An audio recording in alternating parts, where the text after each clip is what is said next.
우리 다 함께 기도하심으로 목요 예배를 하나님께 드리겠습니다. 하나님 아버지 감사합니다. 목요 예배로 모였습니다. 하나님이 기뻐하시는 예배 드리게 하여 주옵소서. 성령님께서 인도하여 주옵시며 예수님의 보혈의 피를 공로를 힘입어 하나님을 만나는 예배 시간이 되게 하여 주옵소서. 하나님 홀로 영광받아 주옵소서. 예수님의 이름으로 기도드렸습니다. 아멘. 우리 다 같이 찬양 드리겠습니다. 내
하나님 아버지 감사합니다.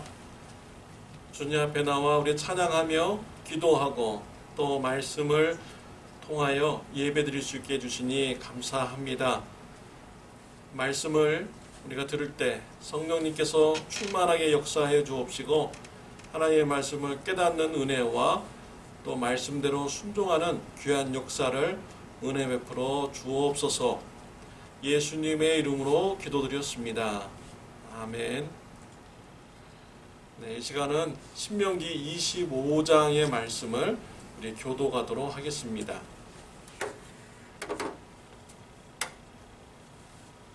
사람들 사이에 시비가 생겨 재판을 청하면 재판장은 그들을 재판하여 의인은 의롭다 하고 악인은 정죄할 것이며 악인에게 태형이 합당하면 재판장은 그를 엎드리게 하고 그 앞에서 그의 죄에 따라 수요를 맞추어 때리게 하라.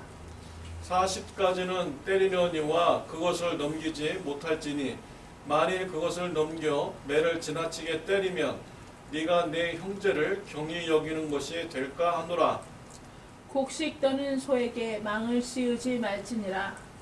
형제들이 함께 사는데 그중 하나가 죽고 아들이 없거든 그 죽은 자의 아내는 나가서 타인에게 시집가지 말 것이요 그의 남편의 형제가 그에게로 들어가서 그를 맞이하여 아내로 삼아 그의 남편의 형제된 의무를 그에게 다 행할 것이요 그 여인이 낳은 첫 아들이 그 죽은 형제의 이름을 잊게 하여 그 이름이 이스라엘 중에서 끊어지지 않게 할 것이니라.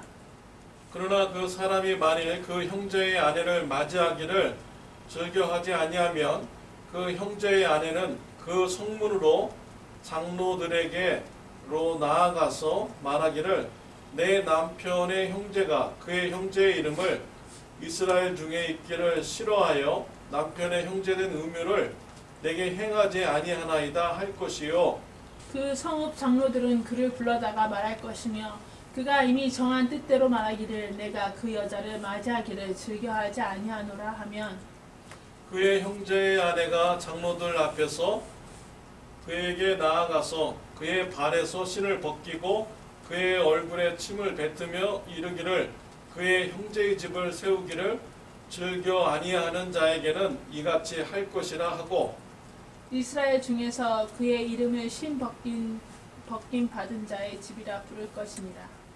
두 사람이 서로 싸울 때에 한 사람의 아내가 그 치는 자의 손에서 그의 남편을 구하려 하여 가까이 가서 손을 벌려 그 사람의 음낭을 잡거든 너는 그 여인의 손을 찍어버릴 것이고 내 눈이 그를 불쌍히 여기지 말지니라. 너는 내 주머니에 두 종류의 저울추 곧 큰 것과 작은 것을 넣지 말 것이며 내 집에 두 종류의 돼 곧 큰 것과 작은 것을 주지 말 것이요 오직 온전하고 공정한 저울추를 두며 온전하고 공정한 되를 둘 것이라. 그리하면 내 하나님 여호와께서 내게 주시는 땅에서 내 날이 길리라. 이런 일들을 행하는 모든 자 악을 행하는 모든 자는 내 하나님 여호와께 가증하니라. 너희는 애굽에서 나오는 길에 아말렉이 네게 행한 일을 기억하라. 곧 그들이 너를 길에서 만나 내가 피곤할 때 내 뒤에 떨어진 약한 자들을 쳤고 하나님을 두려워하지 아니하였느니라. 그러므로 네 하나님 여호와께서 네게 기업으로 주어 차지하게 하시는 땅에서 네 하나님 여호와께서 사방에 있는 모든 적군으로부터 네게 안식을 주실 때에 너는 천하에서 아말렉에 대한 기억을 지워버리라. 너는 잊지 말지니라. 아멘. 우리는 계속해서 목요 예배 때 신명기의 말씀을 가지고 은혜를 나누고 있습니다. 신명기에서는 모세가 이스라엘 백성들에게 가나안 땅에 들어가면 하나님 말씀대로 살으라 라고 권면하는 설교입니다. 세 편의 설교로 신명기서는 구성되어 있습니다. 오늘 신명기 25장 말씀은 모세의 두 번째 설교에 해당이 되죠. 또 두 번째 설교 중에서도 신명기 법전에 속한 부분입니다.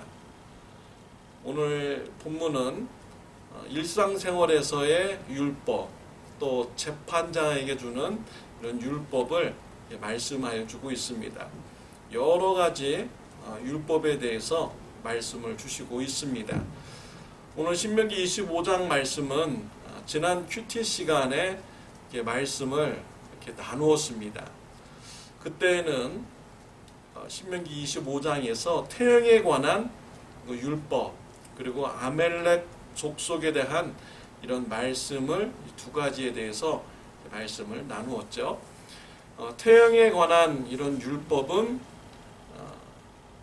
아무리 범죄자일지라도 40대의 태영을 때리지 말라라고 이렇게 말씀을 하였습니다.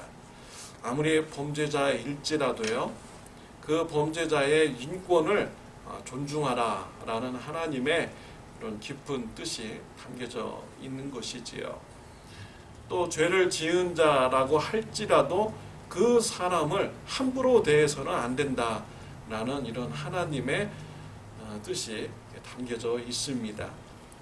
또 아멜렉 족속을 하나님께서는 멸하라고 말씀하셨습니다. 왜냐하면 이스라엘 백성들이 광야에서 행군할 때 뒤에 처진 약한 자들, 그들을 아멜렉 족속이 공격을 하였기 때문이죠. 하나님께서는 약한 자들을 공격하는 이런 아멜렉 족속을 진멸하라 라고 말씀을 주셨습니다. 우리가 지난 큐티 시간에 이러한 말씀을 가지고 은혜를 나누었습니다. 지난 큐티 시간에 미처 다루지 못했던 부분을 이 시간에 한 두 가지 여러분들과 같이 말씀을 나누고자 합니다. 수훈법과 정직한 추회에 대해서 오늘 이 시간 여러분들과 같이 말씀을 나누고자 합니다. 첫 번째로 수훈법입니다. 5절 말씀에 기록이 되어 있죠. 형제들이 함께 사는데 그중 하나가 죽고 아들이 없거든 그 죽은 자의 아내는 나가서 타인에게 시집가지 말 것이요 그의 남편의 형제가 그에게로 들어가서 그를 맞이하여 아내로 삼아 그의 남편의 형제된 의무를 그에게 다 행할 것이요 라고 했습니다. 수혼법은 형수님이 그 남편이 죽었을 때, 그리고 자손이 없을 때 둘째 아들이 들어가서 형수님과 같이 결혼을 합니다. 그래서 자녀를 낳게 해 주어서 그 지역의 그 가정에 기업을 잇도록 하는 이런 법인 것이지요. 이런 수혼법이 이루어지기 위해서는 두 가지 조건이 충족이 되어야 합니다. 첫 번째로는 그 형님의 가족과 동생의 가족이 한 집에 살아야 되는 것이고요.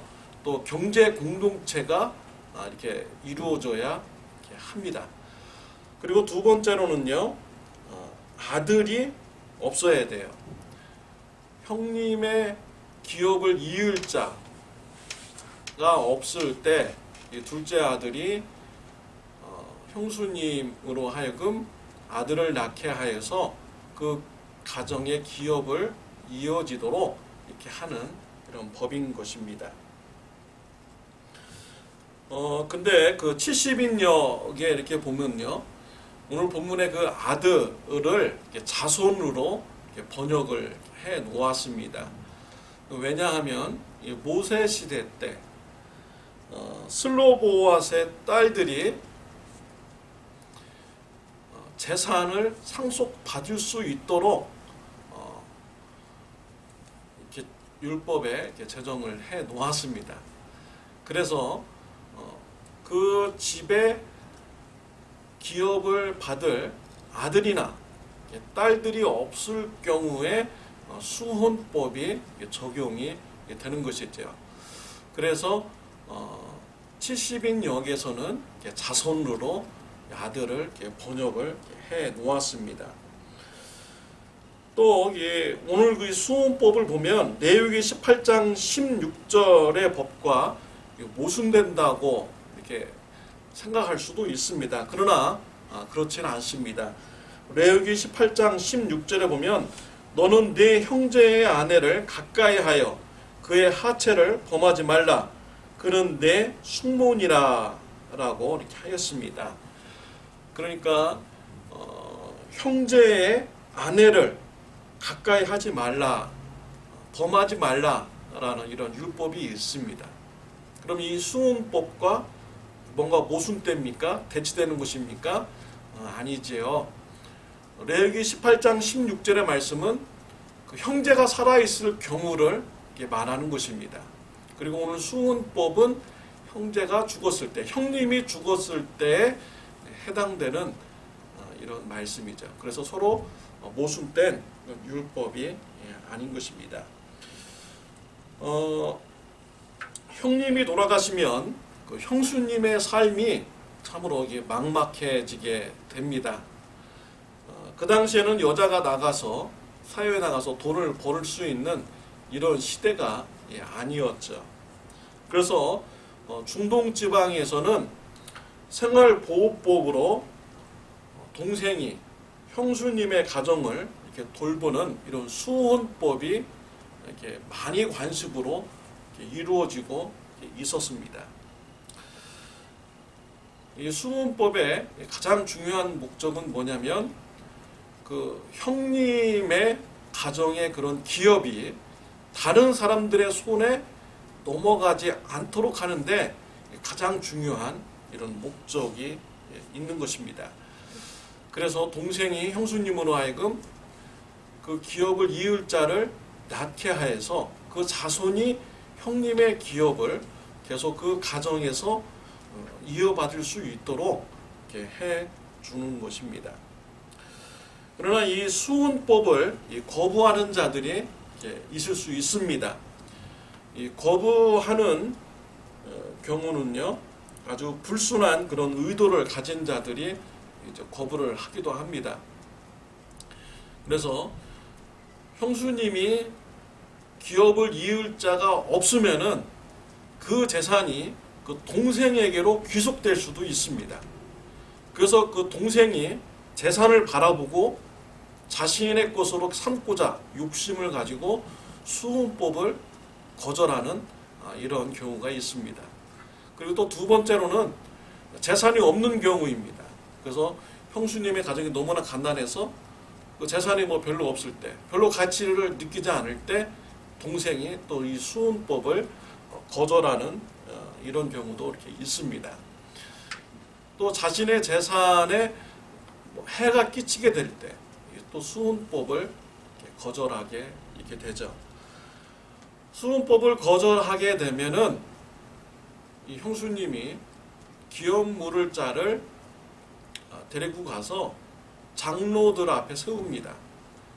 그래서 그 동생의 신발을 벗기고 그 다음에 그 기업 물을 자 얼굴에 침을 뱉어서 수모를 주게 이렇게 합니다. 그래서 이제 수혼법이 이루어지지 않도록 이렇게 하고요. 형수님은 다른 곳으로 또 이렇게 시집을 갈 수 있도록 이렇게 하였습니다. 실제로 이 수혼법이 실행된 적이 성경에 몇 군데 이렇게 나옵니다. 유다의 첫째 아들 엘이 다말과 결혼을 합니다. 근데 엘이 자손을 낳지 못하고 죽습니다. 그러자 둘째 아들 오난이 다말과 결혼을 합니다. 그러나 오난이 올바르게 행하지 못했어요. 그래서 하나님의 징계를 받아서 죽게 됩니다. 그러자 유다가 이제 겁이 나기 시작합니다. 셋째 아들 이 셀라가 있는데 이 셀라까지 다말에게 주면은 다말도 죽겠구나, 셀라가 죽겠구나.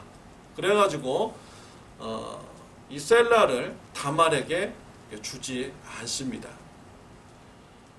다말은 자손을 낳을 수 없게 된 것이죠. 근데 다말이 여기서 그치지 않고요, 시아버지인 유다를 이렇게 통해서 이렇게 자녀를 낳게 됩니다. 나중에 이제 이 일이 유다가 이제 알게 되어서 다말을 심판하려고 보니까 다말을 임신시킨 사람이 바로 그 유다였던 것이죠. 이러한 말씀이 성경에 기록이 되어 있습니다. 우리 정서로는 도저히 이해가 되지 않는 이런 상황이죠. 그렇지만 이 구약 시대의 그 시대적 배경에서는 이 다말을 모든 사람들이 칭찬을 하여주고 이렇게 있습니다. 현대의 생각으로 그 시대의 그런 사건을 바라보면 이해가 안 되죠. 그러나 그 시대 상황에서는 다 그런 문화를 이제 가지고 이렇게 있었던 것이죠. 또 성경에 보면은 룻이 나옵니다. 룻이 이 수혼법으로 결혼을 했습니다. 룻이 나오미의 아들 이 말론과 결혼을 합니다. 그러나 이 말론이 자손을 낳지 못하고 죽게 되죠. 이 나오미는 이 며느리들에게 모압에 있는 이 집으로 다 돌아가라고 합니다. 그리고 자신도 이스라엘 베들레헴으로 돌아간다고 하였습니다. 이때 나오미는 모압으로 돌아가지 않았습니다. 그 어머니 나오미를 따라서 베들레헴으로 갔어요. 가장 큰 이유는 하나님을 섬기고자 하는 이런 신앙심이 있었기 때문이죠. 나오미와 함께 룻은 베들레헴으로 갔습니다. 그곳에서 보아스를 만나게 됩니다. 그리고 보아스와 이제 결혼하게 되었어요. 이때 보아스는요, 성읍의 장로들을 이렇게 같이 모아서 만나게 됩니다. 그리고 나오미 집안의 기업 물을 자를 세웁니다. 그리고 그 사람으로 하여금 나오미의 가정에 기업을 이어라 라고 얘기했을 때 그 기업 물을 자가 보니까 자기 재산에 손해가 되는 것입니다. 그래서 재산에 득이 되면 결혼을 한다고 하겠죠. 그러나 재산에 손해가 되니까 기업을 안 물겠다고 합니다. 그리고 자신의 신발을 벗어서 보아스에게 줍니다. 그래서 보아스가 나오미의 가정에 기업 물을 자가 되어서 룻과 결혼하게 되죠. 그래서 오벳을 낳게 됩니다. 나중에 오벳이 이새를 낳게 되고요. 이새가 다윗을 낳게 됩니다. 수혼법으로 결혼한 이 룻이 다윗의 증조 할머니가 되는 이런 일이 있게 됩니다. 이스라엘 백성들에게는요, 하나님께서 주신 이런 기업이 있습니다. 단순한 기업이 아니었습니다. 하나님은 이스라엘 백성들에게 가나안 땅을 기업으로 주었습니다. 그리고 그 땅에서 하나님의 영광의 빛을 이방인들에게 비추는 이런 사명을 준 것이에요. 그 기업을 소유하고 누림으로써 또 그곳에 삶으로써 이방 사람들에게 하나님의 살아계시다는 것을 증명해야 되는 이런 사명이 그들에게 있는 것이죠. 그래서 이스라엘 백성들이 기업을 지키는 것은 매우 중요한 이런 일인 것입니다. 이스라엘 백성들에게 주어진 이 기업, 이 땅은 오늘날로 말하면요, 천국을 말하는 것이죠. 하나님 나라를 말하는 것입니다. 저와 여러분들은요, 하나님의 나라의 그런 기업을 이렇게 받은 자입니다. 어떻게 해서 우리가 하나님 나라의 그런 기업을 받을 수가 있게 되었습니까? 예수님 때문이죠. 예수님이 우리의 죄를 지시고 십자가에 못 박혀 대신 형벌받아 죽으심으로써 우리가 하나님의 자녀가 되고 하나님의 나라를 기업으로 받는 이런 축복을 받게 된 것입니다. 정말 예수님의 공로로 우리는 아무 공로 없이 하나님의 나라의 기업을 취할 수 있는 자가 된 것입니다. 우리 그런 예수님의 그런 십자가의 공로로 우리가 하나님 나라의 그런 기업을 받는 이런 축복을 받게 이렇게 된 것이죠. 저와 여러분들도요, 이런 예수님의 그런 삶의 모습을 우리가 닮아가야겠습니다. 예수님이 십자가를 짐으로 우리가 하나님 나라의 기업을 받은 것과 같이요, 여러분의 가정에 예수님을 믿지 않고 하나님의 나라의 기업을 아직 받지 못하는 자가 있습니까? 그 사람이 하나님 나라의 기업을 받을 수 있도록 여러분들이 기업 이을 자가 되어주시기를 바랍니다. 예수님이 십자가를 지음으로써 우리에게 하나님 나라를 기업으로 받게 해주셨어요. 예수님의 십자가를 여러분의 가정에 짐으로써 여러분의 가정의 불신자들이 예수님을 믿고 구원받고 하나님의 백성이 되고 하나님 나라의 천국의 기업을 받을 수 있는 이런 축복을 주는 저와 여러분들이 다 되시기를 바랍니다. 교회 주변에 보면은요, 홈레스들이 참 많이 있습니다. 이런 문제는요, 교회만의 문제가 아니죠. 도시의 문제고요. 더 나아가서는 미국 국가적인 이런 문제입니다. 어떤 분과 대화를 나누다가 이런 얘기를 들었어요. 가족 공동체의 의식이 강한 나라에서는요, 거지들이 별로 없다라는 것입니다. 홈레스들이 별로 없다는 거예요. 왜냐하면 가정에서 다 돌보아주고 있어요. 정신적으로 문제가 있고 경제적으로 능력이 없는 이런 가족들이 있다면, 가족원들이 있다면 그 가족 공동체에서 그 사람들을 다 관리해주고 지켜주는 것입니다. 근데 가족 공동체의 의식이 별로 없는 이런 나라들은요, 가족 중에 경제력이 없고 정신적으로 문제가 있는 사람이면 돌보질 않는 거예요. 그러면 그 사람들은 당연히 길거리에 나와서 거지가 되고 홈레스가 이렇게 되는 것이죠. 오늘도 제가 교회에 있는데 홈레스가 이렇게 있어서 몇 살이냐 물어봤더니 20살이래. 너 왜 일 안 하고 있느냐 했더니 가족들이 어느 날 자기만 놔두고 다 떠났다는 거예요. 그래서 자기가 지금 홈레스가 되고 자기는 마약 중독자라고 이렇게 얘기를 하더라고요. 이제 가족으로부터 버림받으면 이런 중독자들은 홈레스가 될 수밖에 없는 것이죠. 정신병자들도 마찬가지예요.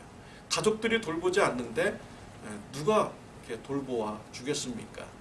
여러분의 가족 중에서도요, 하나님의 나라를 기업으로 받지 못한 아직 이런 불신자들, 그런 불신자 가족이 있다면 여러분의 가족이 구원받을 수 있도록 여러분이 십자가를 지고 그분을 위해서 기도하고 예수님의 복음을 전하는 이런 사명을 감당해야 되는 것입니다.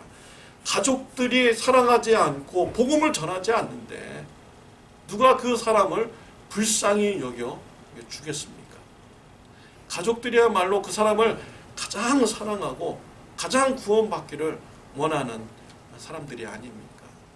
여러분의 가족 중에 불신자가 있다면 눈물을 흘리며 그 사람이 구원받도록 하나님 나라의 기업을 받을 자가 되도록 열심히 기도하고 예수님의 복음을 전하는 저와 여러분들이 되시기를 바랍니다. 두 번째로 이 정직한 추에 대한 율법의 말씀을 이렇게 나누고자 합니다. 15절 말씀에 보면은 오직 온전하고 공정한 저울 추를 두며 온전하고 공정한 되를 둘 것이라. 그리하면 내 하나님 여호와께서 내게 주시는 땅에서 내 날이 길리라 라고 했습니다. 하나님께서는 공정한 추와 공정한 되를 쓰라고 이렇게 하셨습니다. 상업 거래를 할 때 공정하게 하라는 것입니다. 내가 물건을 살 때는 큰 되를 가지고 가서 물건을 막 사오면 더 많이 가져오겠다, 이렇게 막 하고요. 또 물건을 팔 때는 작은 되를 가지고 가서 물건을 팔면 내가 더 많이 이익이 있겠다, 이렇게 되를 변경해서 쓰지 말라라는 것이죠. 내가 물건을 팔 때는 가벼운 추를 해가지고 물건을 적게 주고, 내가 물건을 사올 때는 무거운 추를 해가지고 물건을 많이 가져오고, 이렇게 두 개의 추를 가지고 상업을 하지 말라라고 말씀을 하고 있습니다. 공정한 거래를 하기 위해서는 어떻게 해야 됩니까? 하나의 대와 하나의 추만이 있어야 됩니다. 똑같은 대와 똑같은 추를 써야만이 공정한 거래를 할 수가 있는 것이죠.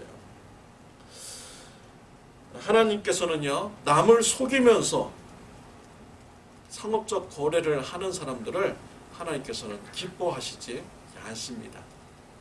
잠언서 11장 1절에 보면 속이는 저울은 여호와께서 미워하시나 공평한 추는 그가 기뻐하시느니라 라고 했습니다.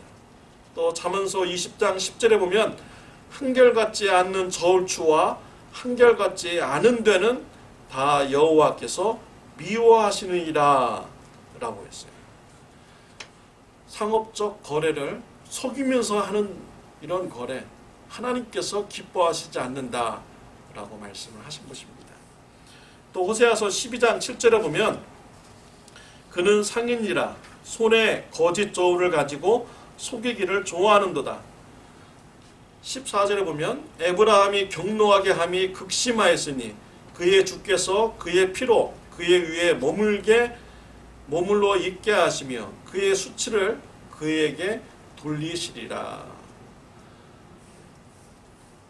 부당한 거래, 속이는 거래를 하면요, 하나님께서 미워하실 뿐만 아니라 그의 피를 그의 위에 머물게 한다. 피값을 그에게 치르게 하신다 라고 이렇게 말씀을 하신 것입니다. 또 그에게 수치를 돌리게 한다 라고 이렇게 말씀을 하셨습니다. 이 불법적인 거래, 우리 예수님께서도 싫어하셨습니다. 미워하셨습니다. 예수님께서 성전에 들어가셨을 때 불법적인 거래를 하는 자들이 있었습니다. 예수님은 그걸 참지 않으시고요, 상을 엎으셨고 그 짐승들을 다 채찍으로 내쫓았습니다. 성전에서 장사하는 이 상인들은요, 시중에서 파는 이런 가격보다 3배, 4배, 어떤 건 10배 이상으로 가격을 높여서 팔았습니다. 하나님 앞에 제사 드리는 이런 양, 제물, 또 소의 제물, 이런 것을 가져오면은 퇴짜를 놓는 거예요. 뭐가 문제가 있다고 하면서 퇴짜 놓으면서 성전 안에 있는 상인들한테 물건을 사오라고 합니다. 제물을 사오라고 해요. 그러면 성전의 상인들은 시장의 가격보다 더 비싸게 해가지고 그 제물을 팝니다. 그리고 그 이익을, 수익금을 대제사장에게 주는 거예요. 그러니까 종교 지도자들과 상인과 결탁을 해가지고 부정부패를 저지른 것입니다. 우리 예수님은 이러한 것을 묵인하지 않으셨습니다. 이해하지 않았어요. 예수님은 굉장히 싫어하시고요, 성전을 정화시키는 이런 사역을 예수님께서는 하셨습니다. 오늘 본문의 율법은 레위기 19장에서도 이렇게 나옵니다. 레위기 19장 35절 36절 말씀에 보면 너희는 재판할 때나 길이나 무게나 양을 잴 때 불의를 행하지 말고 공평한 저울과 공평한 추와 공평한 에바와 공평한 흰을 사용하라. 나는 너희를 인도하여 애굽 땅에서 나오게 한 너희 하나님 여호와이니라. 레위기에서는요, 공정한 거래를 말했을 뿐만 아니라 공정한 재판도 이렇게 말씀을 하시고 있습니다. 그러니까 재판을 할 때 공정한 재판을 하라라는 것입니다. 한국말로 보면은 유행어 요즘에 다시 생겼는데요, 내로남불이라는 이런 유행어가 있습니다. 내가 하면 로맨스고 남들이 하면 불륜이다 라는 이런 말이죠. 이게 뭡니까? 이게 지금 불공정한 이런 재판과도 똑같은 거예요. 남을 향해서 판단할 때 그 사람은 불륜해, 근데 나도 똑같이 하면 자신은 로맨스라는 것입니다. 이건 나에게 갖다 대는 이런 잣대와 남들에게 행동할 때 그 들이대는 이 잣대가 서로 틀리다라는 것이죠. 하나님은 이러한 삶을 원치 않으십니다. 이러한 삶을 사는 자들을 하나님은 미워하십니다. 그래서 우리 삶 속에 이러한 잘못된 이런 행실을 굉장히 주의해야 합니다. 내 친구, 내 가족, 무슨 일을 했든지 간에 다 무조건 오라. 다 무조건 내 가족 편이고 다 무조건 내 친구 편이에요. 뭐 어떤 게 옳고 어떤 게 그르고 이거 따지지 않아요. 그냥 내 친구냐? 내 가족이냐? 이것만 중요한 것입니다. 과거에는 내 친구가 아니라고 해서 막 잘못했다고 막 지적해놓고서는 오늘 내 친구가 되면 내 친구이기 때문에 모든 것이 다 오라. 이렇게 행동하는 것은 우리 하나님께서 굉장히 싫어하시는 것입니다. 불의한 삶이죠. 공정한 판단이 아닌 것입니다. 다른 나라에 사셨던 분이 미국에 오면은 매우 좋아합니다. 왜냐하면 법을 매우 잘 지키기 때문이죠. 다른 나라에서 우리 한국 사람들이 산다는 것은 참 힘든 일입니다. 한국 사람들이 다른 나라에 가가지고 막 성공하고 부자가 되고 막 이러면요, 그 나라 사람들이 그걸 굉장히 시기하고 질투한다고 합니다. 그래서 어떻게 해서든지 법을 갖다 대가지고 그 사람의 재산을 다 뺏는다라고 하더라고요. 세금을 제대로 안 냈다고 하면서 감사가 들어와가지고 왕창 막 세금을 때리고요. 그런 식으로 한국 사람들을 이렇게 괴롭힌다고 합니다. 근데 미국에 왔더니 다 모든 게 법대로 다 하는 거예요. 뭐 한국 사람, 외국 사람, 다른 나라 사람들도 다 미국에 오면은 법대로 다 똑같이 이렇게 대우하기 때문에 외국 사람들이 와서 잘 살아도 아무런 이런 불이익을 당하지 않습니다. 그래서 미국이 참 좋다고 이렇게 다른 나라에서 살아봤던 사람들은 이렇게 얘기를 이렇게 합니다. 미국 같은 이런 나라는요, 사람을 귀하게 보는 것이죠. 하나님은 거짓된 추로 사람들에게 속여서 파는 이런 상업을 미워하십니다. 부정한 재판을 미워하십니다. 그러한 부정한 행동을 하는 자를 하나님께서는 심판하신다라고 하셨습니다. 그러나 공정한 거래, 공정한 재판을 하는 자는 하나님께서 그의 날을 길게 하여 주신다라고 이렇게 오늘 본문에서 말씀을 하여 주셨습니다. 우리 예수님께서는 이 땅에서 불법 재판을 받고 십자가의 형벌을 받으셨습니다. 예수님은 밤에 붙잡히셨고요. 밤에 재판을 받았습니다. 세상 어느 재판 법정에서도요, 밤에 재판하는 나라는 없습니다. 예수님은 한밤중에 재판을 받으신 것입니다. 그리고 예수님을 고소하는 이런 증인들도 보면요, 다 그들이 말이 서로 맞지 않았어요. 대제사장은 억지로 승성모독을 했다고 하면서 증인 없이 예수님의 죄를 판결을 내렸습니다. 예수님을 로마 총독 빌라도에게 가서 재판받게 합니다. 빌라도는 게 보니까 예수님은 죄가 없으신 거예요. 죽을 만한 죄를 지은 것이 아닙니다. 빌라도는 유대인 종교지도자들이 예수님을 시기하고 질투해서 지금 붙잡아와서 재판받게 한다는 것을 알았어요. 빌라도는 예수님을 놓아주려고 했습니다. 그런데 종교지도자들이 사람을 선동해가지고 큰 소리가 날 것처럼 막 이렇게 시끄럽게 굴었습니다. 빌라도는 예수님을 십자가에 못 박으라고 합니다. 그리고 물을 가져와 가지고 나는 이 사람의 이런 피해에 대해서 나는 상관없다라고 하면서 손을 물로 이렇게 씻습니다. 이건 무엇입니까? 지금 예수님께서 불법 재판을 받으셨다라는 거예요. 부당한 재판을 받았다는 것입니다. 부당하게 사형 판결을 받고 예수님이 십자가에서 형벌을 받으신 것입니다. 근데 이 모든 것이 다 하나님의 계획이셨습니다. 예수님께서 십자가에 못 박혀 죽으실 때요, 우리의 모든 죄를 다 지시고 예수님이 십자가의 형벌을 받으셨습니다. 불법 재판을 한 빌라도의 이런 죄, 대제사장이 불법 재판을 한 그 죄, 유대인들이 예수님을 모함한 죄, 거짓되게 모함한 죄, 이러한 모든 죄까지도 다 예수님은 십자가에서 다 지셨던 것이죠.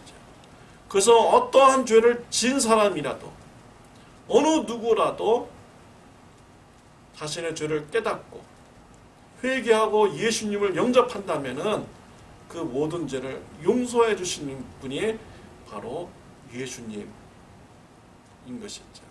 예수님의 십자가의 보혈의 은혜인 것입니다. 저와 여러분들이요, 이런 예수님의 사랑을 받은 자입니다.